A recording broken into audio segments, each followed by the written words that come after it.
My name is David Bassett. I'm the project manager for the EURASTiP International Development and Support Action, funded by the European Commission.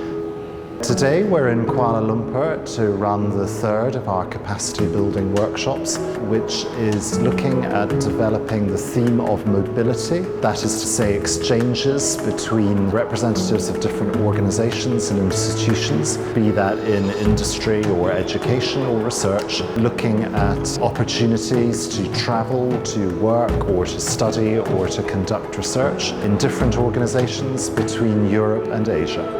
I think people will benefit in many different ways. There will be both a sharing of experiences, but there will also be a real opportunity to develop future potential. Looking forward, I certainly see a deepening and more important relationship between Europe and Southeast Asia in the field of aquaculture.